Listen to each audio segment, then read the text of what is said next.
Ce qui arrive à tout le monde maintenant, c'est je suis dans le bazar, j'arrive plus à faire cours. Quand je fais cours, il y a 3 élèves qui écoutent. Les 3 élèves qui écoutent, ils n'entendent rien parce qu'il y a trop de bruit. Tout le monde bavarde. Et si j'exige le silence, alors je fais plus cours parce que je passe mon temps à faire de la police.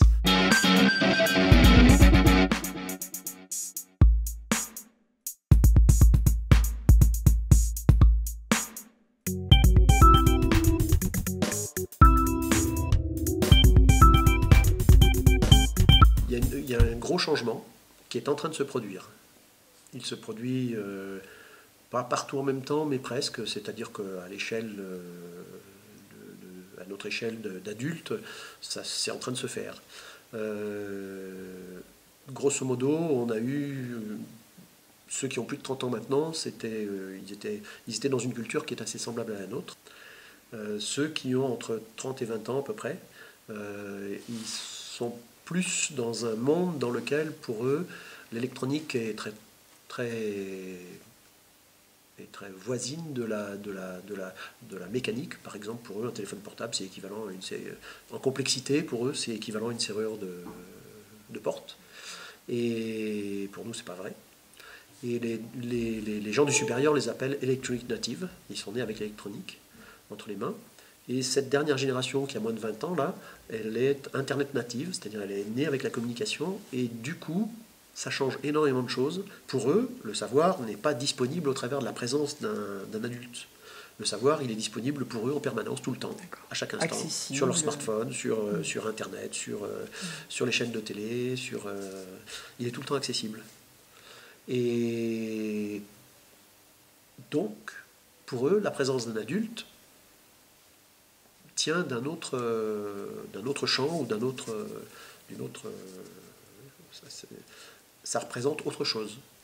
Et l'autre chose que peut représenter la présence d'un adulte qui soit un enseignant, c'est d'être l'initiateur, celui qui va permettre de mettre le pied à l'étrier en rendant cohérent les informations qui sont disponibles. Dans le champ des sciences physiques pour le prof de sciences physiques, ou de l'histoire-géographie pour un prof d'histoire-géographie, par exemple. Okay. Et ça demande en fait de changer les outils de communication.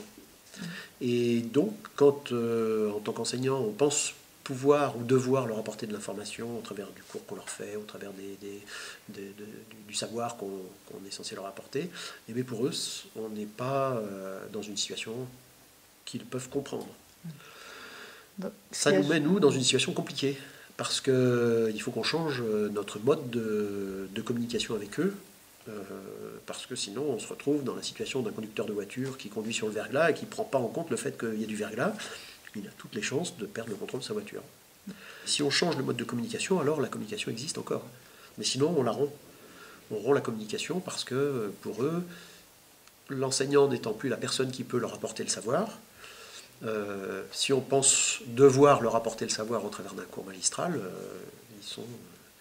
ils sont pas réceptifs à ça. Et dans ce cadre-là, nous, moi, en tant qu'adulte, j'ai pas été formé pour apprendre à travailler avec ça, apprendre à communiquer avec ça. Alors, c'est un champ qui m'intéresse et j'ai développé des compétences dans ce domaine-là, je me suis formé, mais ça demande un certain travail, une certaine évolution. Et ça s'apprend.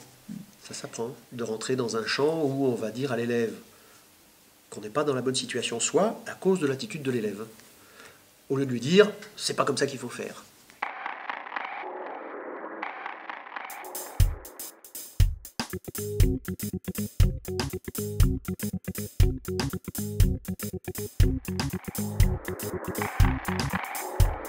On va être des initiateurs, on va être celui qui va initier la direction de travail et on va être celui qui va initier à ce domaine-là en permettant de rendre cohérent le savoir qui est disponible. Parce que le savoir disponible, il est immense. Les grandes clés, il me semble, c'est dans le positionnement de l'adulte ou du professeur dans la situation de classe.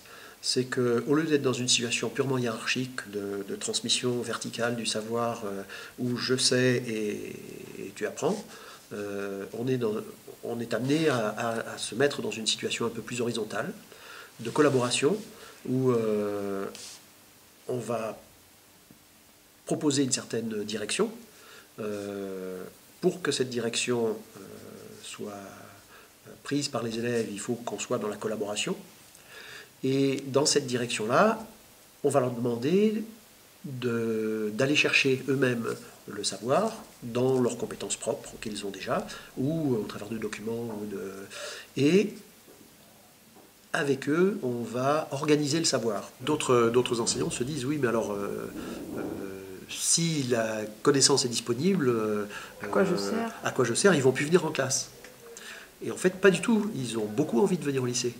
Parce que c'est là qu'ils ont leurs relations, c'est là qu'ils ont leur vie de tous les jours, c'est là qu'ils ont la communication avec les camarades, et c'est là qu'ils ont la vie sociale. Et le fonctionnement avec l'enseignant justifie cette vie sociale. Donc en fait, on ne perd pas notre place de pilote pendant un temps de la classe, mais on ne pilote pas de la même façon. C'est pas, on n'est pas on n'est pas sur la même conduite de classe. Le fonctionnement de la classe est très différent. Par exemple, un collègue qui rentre dans une classe qui fonctionne comme ça, elle pourrait être étonné du fait qu'il y a du bruit dans la classe, mais le bruit qui est dans la classe qu'il va falloir gérer, il est lié au fait que les élèves travaillent, et qu'ils travaillent ensemble à 2, à 3, à 4, et que travaillant ensemble, ils sont en train d'échanger sur le sujet sur lequel on a décidé de travailler, le sujet qui leur a été proposé par l'enseignant. Et dans ce champ-là, en fait, les élèves ont beaucoup plus d'autonomie, beaucoup plus de responsabilité aussi. Ils ont la responsabilité de leur propre attention, de leur propre avancement dans la compétence, de leur propre recherche. Et le rôle de l'enseignant à cet endroit-là, c'est un rôle de manager, c'est un rôle d'initiateur dans la cohérence de ce qui est proposé, à la fois dans la cohérence de la communication. Par exemple, du coup, les élèves n'ayant pas l'habitude de cette démarche-là vont avoir tendance à tutoyer l'enseignant comme ils tutoient leurs parents. Et bon, à mon sens, moi, dans ma classe, je trouve que c'est pas acceptable, alors que je tutoie les élèves, de façon à leur permettre une certaine proximité. Et il faut que je leur fasse savoir, sans être en train de leur dire « Ah !» Il faut que je leur montre qu'il y a un cadre, qu'on tient un certain cadre. En fait, dans ce cadre-là, dans ce champ-là, c'est un champ qui ne nous est pas familier, qui n'est pas répandu dans la société. Donc, si l'on n'a pas l'expertise, si c'est pas formé à ça, ça va sans doute pas lui venir spontanément, parce que ça va lui demander 15 ans de recherche, de se tromper, de rectifier et d'arriver à ça. Et dans la société, actuellement, les adultes ne sont pas du tout dans ce champ-là. Donc les jeunes non plus, puisqu'ils n'ont pas appris des adultes par imitation, ils n'ont pas ça comme modèle. Par contre, quand ils rentrent dans ce champ-là, ils sont preneurs, ça les intéresse beaucoup, parce que ils sont acteurs, c'est de leur responsabilité, ils se responsabilisent, et c'est intéressant parce que la classe devient extrêmement dynamique dans ce cadre-là. Et on est dans un partenariat à cet endroit-là. J'avais 2 élèves dans une classe qui étaient des élèves extrêmement difficiles, qui foutaient le bazar systématiquement. Et j'ai fait ce travail de communication avec la classe. Alors déjà, l'une des choses qui est apparue, ils réussissaient à mettre le bazar dans la classe, mais une des choses qui est apparue, c'est que ça gênait la classe, le fait qu'ils mettent le bazar. Ils se sont sentis en situation de mise en infériorité par rapport à l'apparence que ça donnait. En plus, un des 2 était délégué de classe. Donc, il y allait de son autorité de délégué de classe et il prétendait parler au nom de la classe. Quand on a réussi à avoir chacun un temps de parole et chacun pouvoir dire, on s'est aperçu que pour la majorité de la classe, le fonctionnement allait, à quelques détails près, ça leur allait. Et qu'ils souhaitaient, eux, simplement que ce soit moins difficile à gérer et que la cause de la difficulté, c'était leurs camarades. Et l'autre chose, alors, ce délégué de classe, du coup, après, je ne l'ai plus vu, il n'est plus venu en sciences physiques. Parce qu'il a trouvé, à mon sens, que je tenais trop bien la barque, en quelque sorte. il avait sans doute l'intention consciente ou inconsciente, de gérer, lui, la classe, quoi. Donc en sciences physiques, je l'ai plus vu pendant toute l'année. Bon, quand je le croisais dans le couloir, je lui disais, bah alors tu viens pas en sciences physiques, et j'essayais de le prendre en tête à tête, mais même il ne venait pas en tête à tête pour pouvoir discuter du sujet. Et comme je l'ai re-eu l'année d'après, en début d'année, je l'ai pris en tête à tête. Je lui ai demandé de rester à la fin des premiers cours, auxquels il est venu, et j'ai discuté avec lui de ce qui lui posait des difficultés, de quelles solutions on pouvait trouver, quelles solutions lui iraient et m'irait aussi, et qu'est-ce qu'on pouvait trouver comme solution commune. Et ça l'a aidé, lui, à se positionner, ça l'a aidé, et du coup, il a eu son bac, il est venu presque toute l'année, il a eu un peu de mal au premier trimestre, il est venu presque toute l'année, puis finalement, à la fin de l'année, il a eu son bac, il est en école d'architecture, il fait son chemin. Et l'autre, qui est venu en classe, qui était plus suivi, il avait un papa qui suivait ce qui se passait, il explosait souvent. Et il arrivait en classe, il jetait son cartable, ça va pas. Et dans ce cas-là, je posais un arrêt déjà, dire que pour moi, ça, non, c'est pas possible, tu ressors. Et avec suffisamment d'énergie pour que ce soit clairement un arrêt. Et puis après, je disais, maintenant que tu es dehors, tu peux rentrer. Et dans ce champ-là, je lui disais que j'entendais qu'il y avait quelque chose qui n'allait pas, que peut-être c'était pas la bonne façon de l'exprimer, que la façon dont il l'exprimait à l'instant d'avant, pour moi c'était pas recevable, mais que c'est un champ dans lequel on pouvait rentrer, et je lui faisais savoir que on pourrait prendre un temps, après le cours par exemple, autrement, sur ce sujet-là. Et du coup, il se sentait entendu sur quelque chose sur lequel sans doute il n'avait pas été entendu. Et puis ça n'empêchait pas que toute la séance la séance à laquelle je pense, c'est une séance de TP, il s'était mis au fond de la classe, il était vindicatif, et il parlait très fort. Et donc à cet endroit-là, je lui ai par exemple dit, je l'ai interpellé par son nom, et je lui ai dit, quand tu parles comme ça, moi qui suis chargé de faire cours, ça m'empêche de faire cours. Ça me met en situation de grand malaise pour réussir à gérer le cours pour tout le monde, y compris pour toi, mais pour tout le monde. Et à mon grand étonnement, il était debout en train d'invectiver un de ses camarades à 3 rangs de là. Il s'est assis, il m'a dit « Ah, pardon monsieur ». Ce qui est difficile dans la culture dans laquelle on est, c'est de ne pas dire à l'autre « Tu es responsable de mon état ». C'est toi le responsable. C'est vrai avec les élèves, c'est vrai avec les enfants, c'est vrai avec les adultes, c'est vrai avec dans les relations de couple, c'est vrai dans les situations hiérarchiques. Et la clé à cet endroit-là, c'est de permettre à l'élève de comprendre qu'objectivement, il a un comportement dont il peut témoigner, dont tout le monde peut témoigner, dont une caméra peut témoigner. C'est factuel. Voilà. C'est technique, c'est factuel, c'est observable par tout le monde.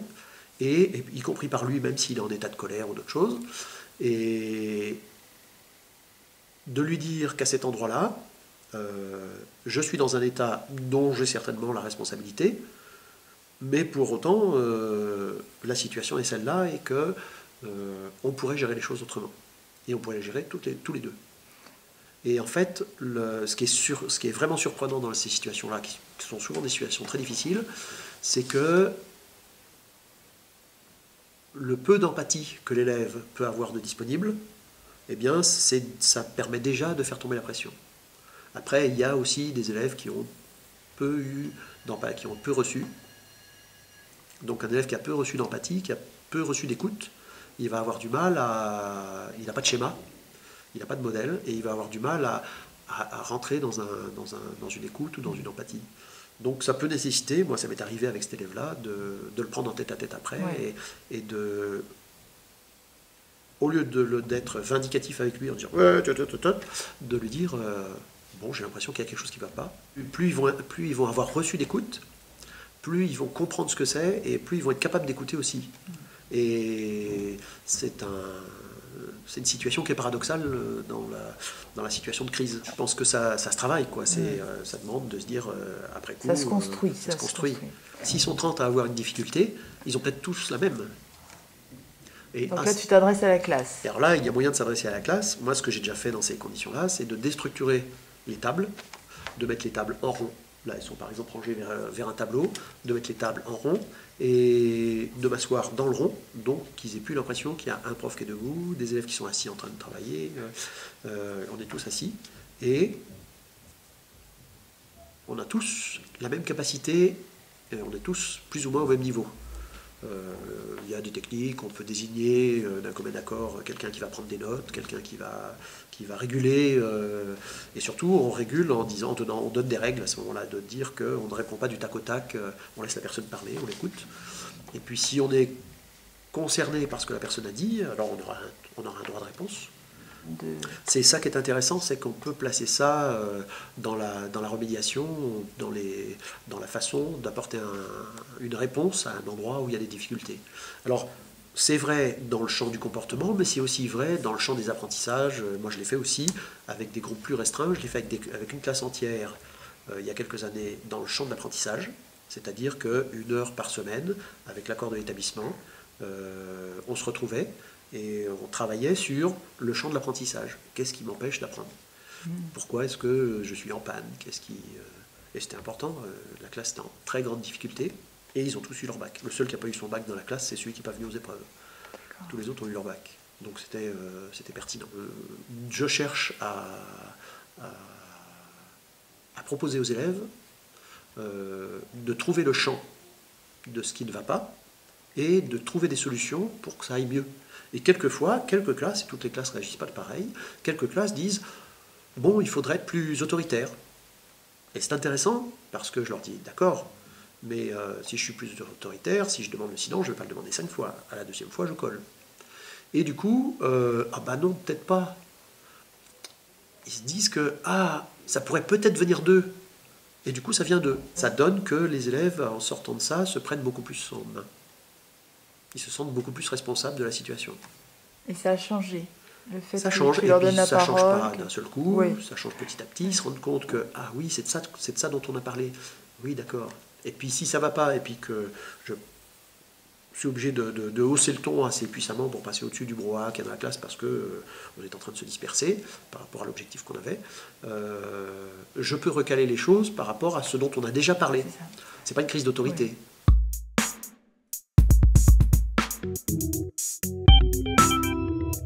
J'ai plusieurs outils à ma disposition, qui sont les outils que j'ai rencontrés au travers du travail de Thomas Gordon.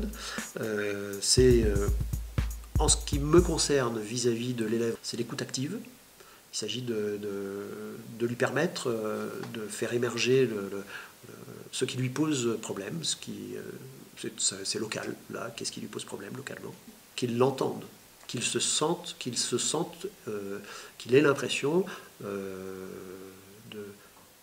d'avoir un message qui est entendu.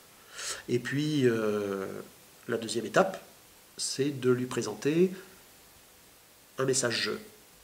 Moi, dans ma situation, je suis dans une certaine situation, et cette situation, je dois avoir assez de clarté pour affirmer quelque chose qui puisse être ressenti aussi par lui comme étant quelque chose de juste. Quelque chose qui peut être reconnu objectivement, du fait que je suis chargé de faire court, que ça me met mal à l'aise par rapport à ça, ça m'empêche, ça me prend du temps. Il y a un certain nombre d'éléments qui sont clairement concrets pour affirmer qu'il y a un cadre, et que ce cadre, je tiens à le tenir. C'est ma responsabilité. Et donc à cet endroit-là, je n'ai pas l'intention de transiger sur cette responsabilité-là, sur ce cadre-là. Ensuite, ce qu'il va être nécessaire, c'est de susciter une attitude de coopération, qu'on soit tous les deux dans une recherche de solutions, et tous les deux dans une recherche de solutions qui soit valide pour tous les deux. Donc ça, c'est des outils qui sont des outils basiques et qui demandent un entraînement pour pouvoir les utiliser à bon escient, au bon moment, parce que l'art des élèves qui sont dans ces situations-là, qui sont des élèves qui ont sans doute l'habitude d'être en situation difficile, Ils ont aussi l'habitude de mettre les autres en situation difficile, donc de faire sortir les gens de leur gong, et comme ça, ils sont parfaitement justifiés dans leur situation de révolter, d'écœurer. Et c'est aussi ce cercle vicieux-là que ça permet de désamorcer.